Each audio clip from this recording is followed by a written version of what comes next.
सौंप दिया इस जीवन का सब भार तुम्हारे हाथों में।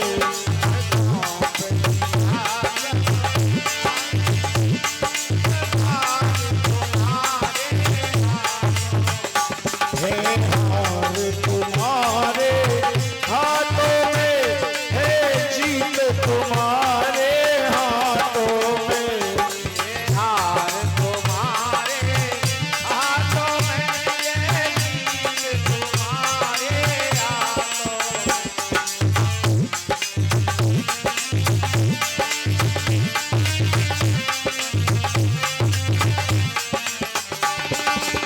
ओ मेरा निश्चय बस एक ही,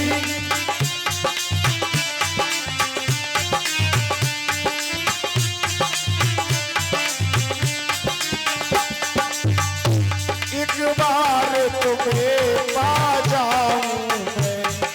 बार तुम्हें पा जाऊं मैं, एक बार तुम्हें पा जाऊं मैं। बार तुम्हें पा जाऊं मैं। अर्पण कर दूं इस जीवन का, अरे अर्पण कर दूं इस जीवन का सब भार तुम्हारे हाथों में।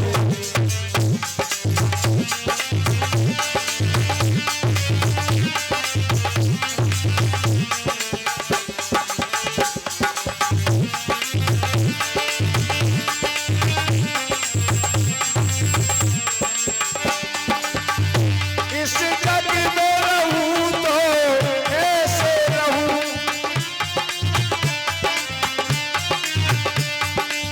ओ इस जग में रहूं तो कैसे रहूं।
सौंप दिया इस जीवन का सब भार तुम्हारे हाथों में।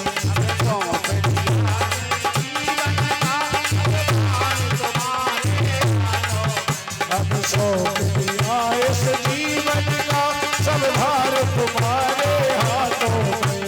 सौंप दिया इस जीवन का सब भार तुम्हारे हाथों में।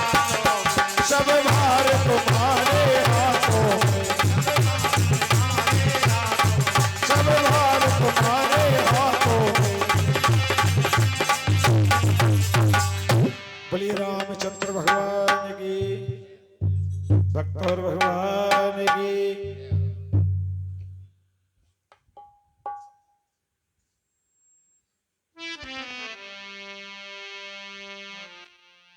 कि तोरे कलंक को मोरे पछताऊ,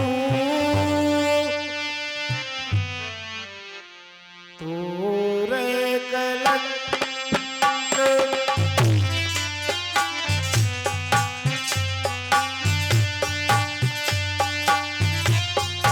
मौना मिटाई नहीं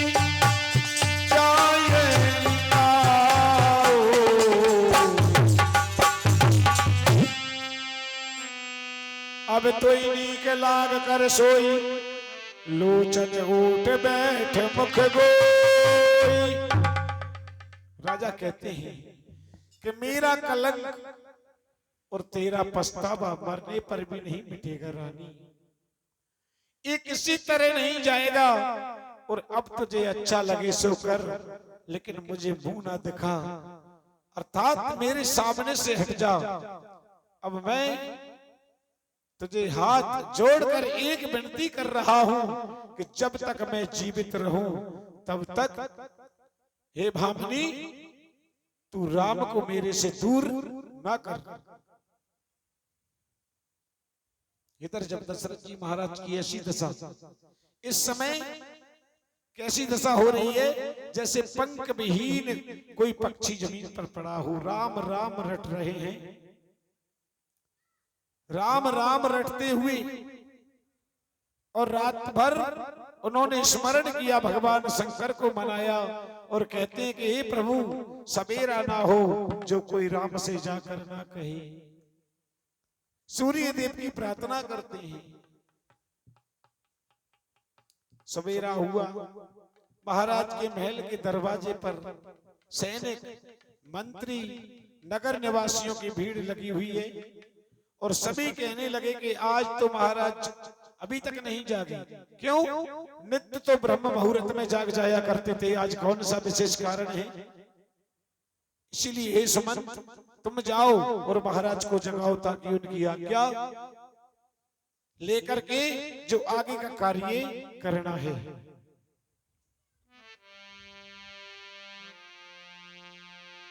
कि जाओ सुमंत जगावो जाई,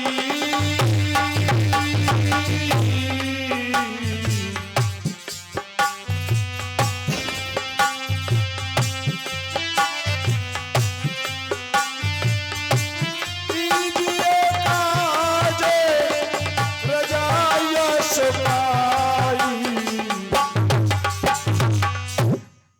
हे सुमंत महाराज को जाकर के जगाइएगा, आज्ञा करके कार्य करेंगे। सुमंत जी महाराज ने जब महल में प्रवेश किया है उस समय उनको वहां का वातावरण अच्छा नहीं लगा। आगे बढ़ते डरते हैं, कोई कर्मचारी कोई जवाब नहीं देता है, पूछने पर उत्तर नहीं देता है। अंत में जिस भवन में कैकेयी महाराज दशरथ थे उसमें गए और वहां जाके देखा तो महाराज जमीन पर पड़े हुए, वंदन किया, सिर नवाकर बैठ जाते हैं। शोक में राजा इतने महान डूबे हुए हैं कि उसका वर्णन नहीं किया जा सकता है। महाराज जब कुछ ना बोले तो भरत की माँ कैकेयी से सुमंत जी कहते हैं कि बोले महाराज का कारण क्या है, जो बोले भी नहीं, उत्तर भी नहीं दे रहे। कैकेयी कहती है परी न राधई नींद निस हित जान जगदीश राम राम रट भोर किए गए न मरम महीश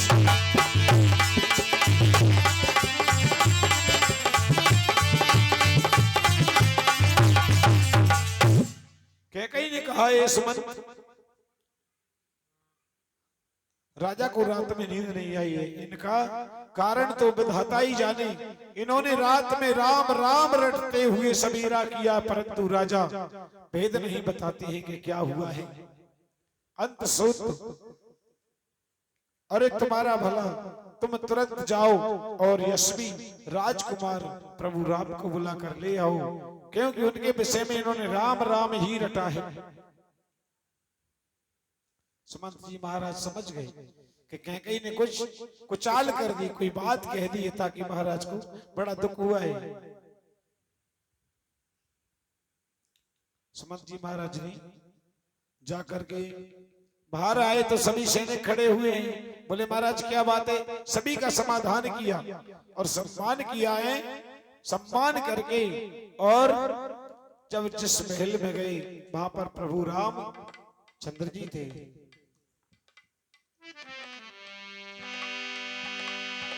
राम सुमंत आबत देखा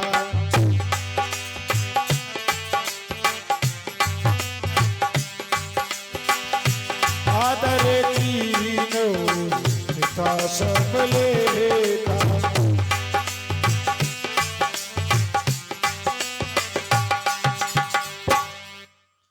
इधर जब सुमंत जी को प्रभु राम ने आते हुए देखा तो उनका पिता के समान सम्मान किया और तदनंतर सुमंत जी ने सारा हाल सुनाया है और श्री रामचंद्र जी को वो प्रणाम करके कहते हैं महाराज ने आपको बुलाया या याद किया है। और राम जी को लिवाकर वो चले हैं जिस महल में, और कैकेयी और महाराज दशरथ जी थे तो जाके देखा है महाराज को मूर्छित में देखा। रनवास की सभी जो स्त्रियां सैनिक थे वो रोने लगे हैं, ये सोचकर कि ये दारुण दुख। और भाई वशिष्ठ जी आदि भी पहुंचे हैं।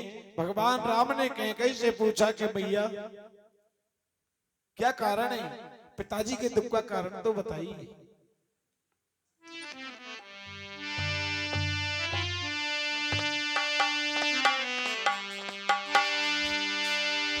कि सुनो राम सब कारण ये राजई तो मैं पैरे बहुत संदेह हूँ।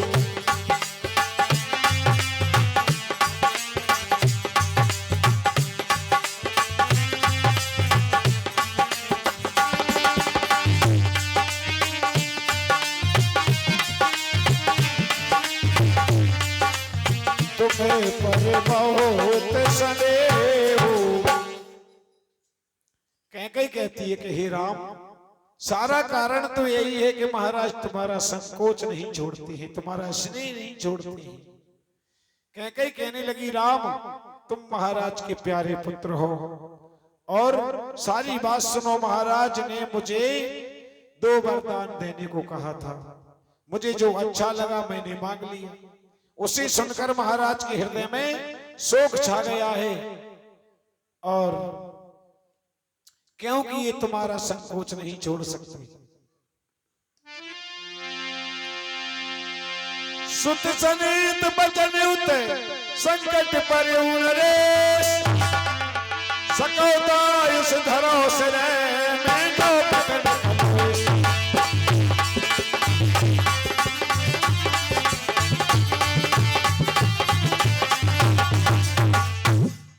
महाराज इधर तो पुत्र का स्नेह और उधर बचत की प्रतिज्ञा।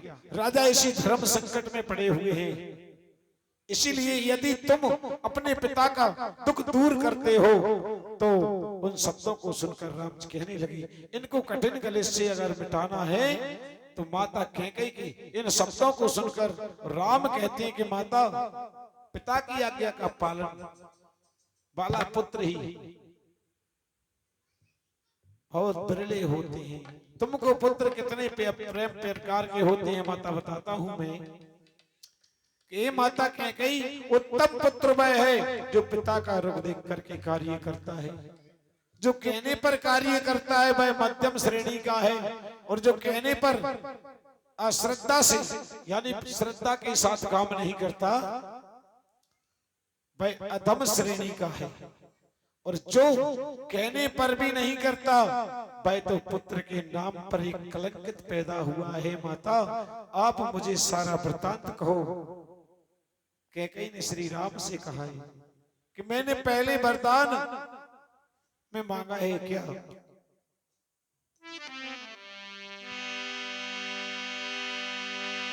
निर्धक बैठो कहीं कहटुवानी,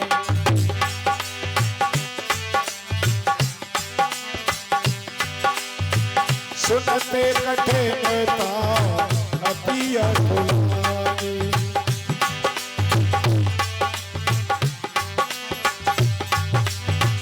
सब प्रसंग बताई सुनाई, बैठे बनाऊं करो घर मिठुरा।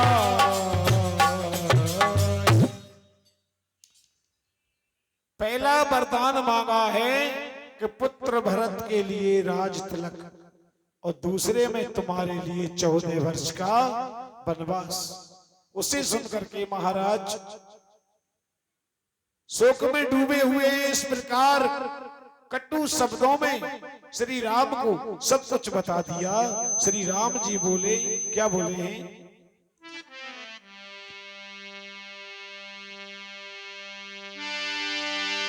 सुन जननी सोई सुत बड़ भागी, और जो तुम्हात बचन अनुरागी,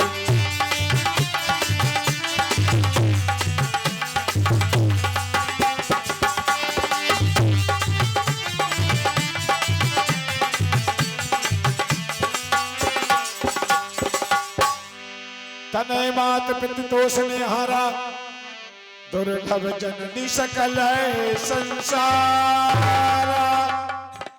भगवान ने कहा हे माता सुनो, वही पुत्र बड़ भागी भागवान होता है जो माता पिता के चरण जो वचनों का पालन करता है, अनुगामी होता है, आज्ञा पालन के द्वारा माता पिता को संतुष्ट करने वाला पुत्र हे जननी सारे संसार में दुर्लभ है। कैकेयी श्री राम के वचनों को सुनकर कहने लगी, हे राम यदि तुम अपने पिता को सत्य प्रतिज्ञा बनाना चाहते हो तो अपने को भी सत्यवादी सिद्ध करने की इच्छा रखते हो तो बोले तुम पिता की आज्ञा के अधीन रहो, जैसी इन्होंने प्रतिज्ञा की है उसके अनुसार तुम्हें 14 वर्ष तक वन में रहना पड़ेगा।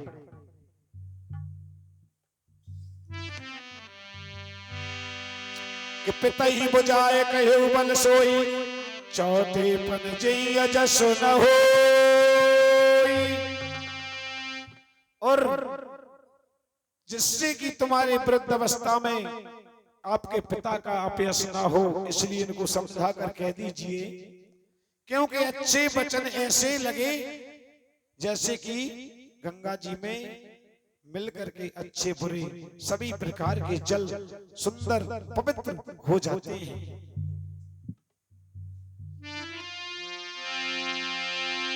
कई मूर्छा रामई सुमर रबे फिर करे बटलीन,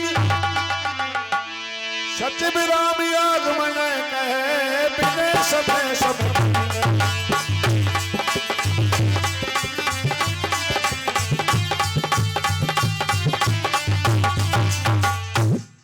इतने में राजा की मूर्छा दूर हुई और उन्होंने राम का स्मरण करके राम राम कह करके करवट ली है।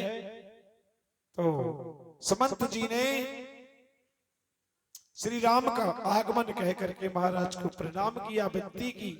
जब राजा ने सुना है कि राम आया है, महाराज दशरथ जी ने नेत्र खोल के देखा, सुमंत जी ने महाराज को बिठा दिया।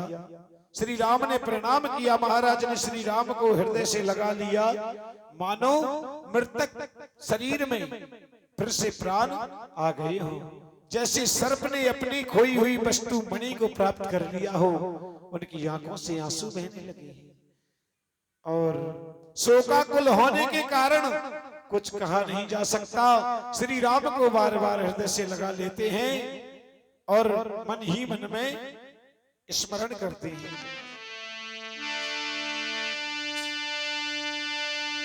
सुमेरे मही सही कयई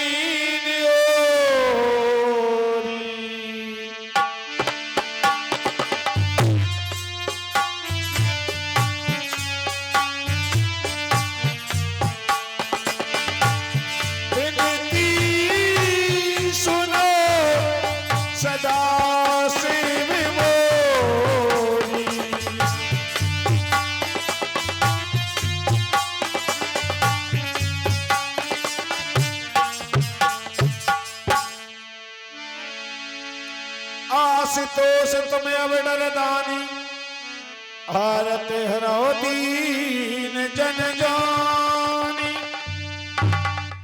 राजा कहने लगे हैं मन ही मन महादेव जी का स्मरण करके उनसे निहोरा अनुरोध करते हैं कि हे सदाशिव आप मेरी विनती को सुन लीजिए। आप तुझे शीघ्र प्रसन्न होने वाले और मुंह मांगा वरदान देने वाले हैं। अंत मुझे अपना दीन सेवक जानकर मेरे दुख को दूर कीजिए।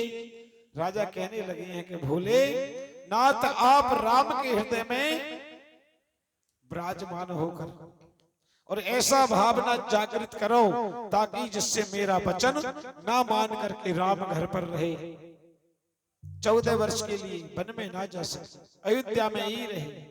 मन में विचार करते हैं कि चाहे मेरा सुयश नष्ट हो जाए और चाहे अपयश छा जाए, चाहे मैं स्वर्ग चला जाऊं और चाहे नरक में चला जाऊं, परंतु मेरे राम मेरे नेत्रों से दूर ना हो।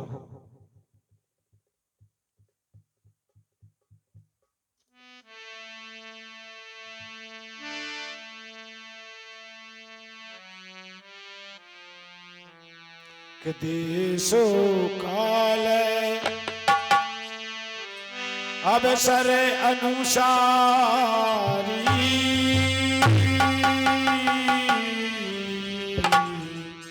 देश काल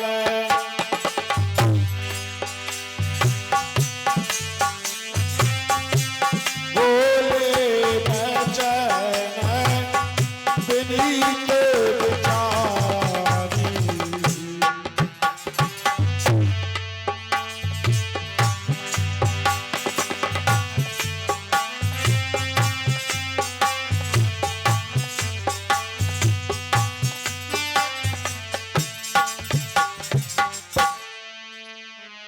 तात कहूं कछु करहूं डिटाई अनुचित क्षम जान लरकाई।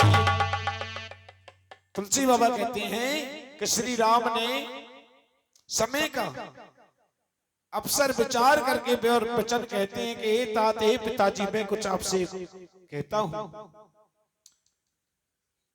कि इस अनुचित को मेरी बाल अवस्था समझ करके मुझे क्षमा कर देना महाराज। बोले इस अत्यंत तुच्छ बात के लिए?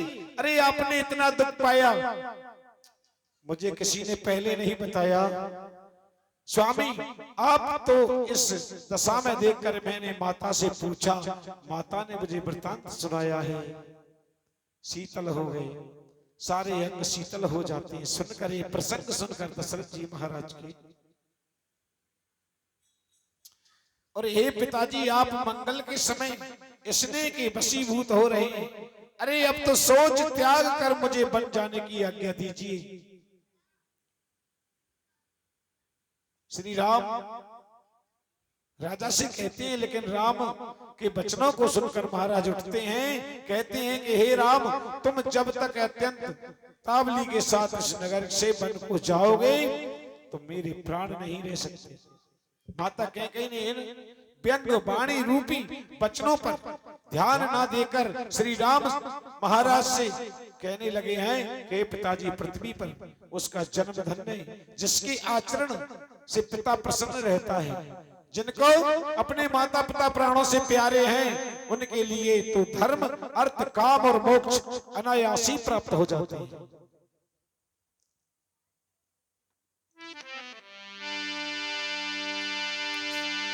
अस कह राम गबन तब कीना भूप सो उतर नदीना।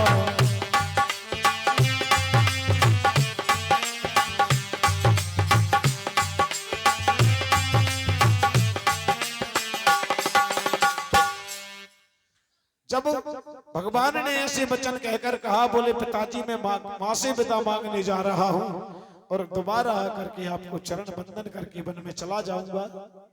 जब ऐसा कहकर भगवान चले जाते हैं तो राजा ने कोई उत्तर नहीं दिया और वह बहुत ही तीखी अप्रिय बात नगर में फैल गई। ऐसा प्रतीक हुआ मानो बिच्छू के डंक मारने से सभी बेहल हो जाते हैं। इस बात को सुनकर स्त्री पुरुष व्याकुल हो गए।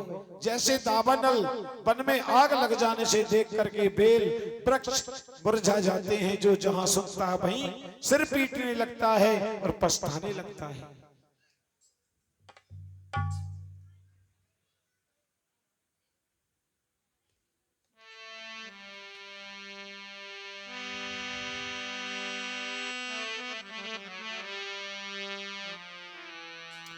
पालबो बैठो पेड़ काटा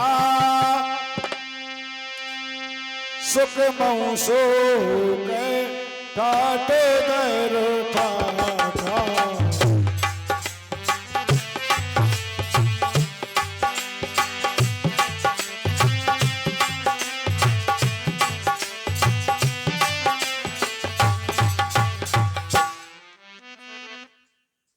सभी कहने लगे हैं कि कैकई ने पत्ते पर बैठ के पेड़ को काटा है और सुख में शोक का ठाठ रच दिया है।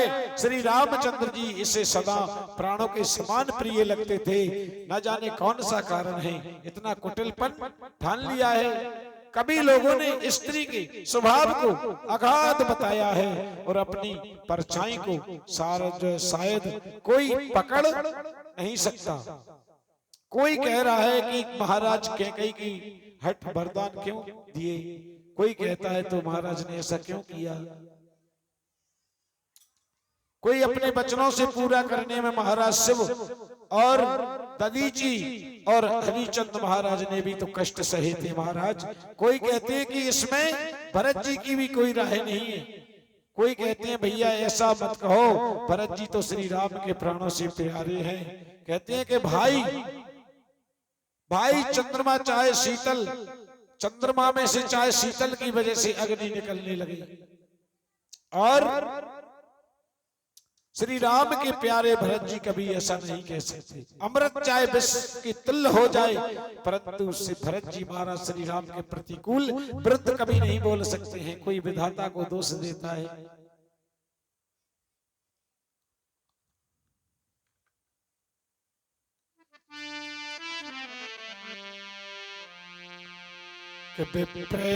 बदू कुल मान जटेरी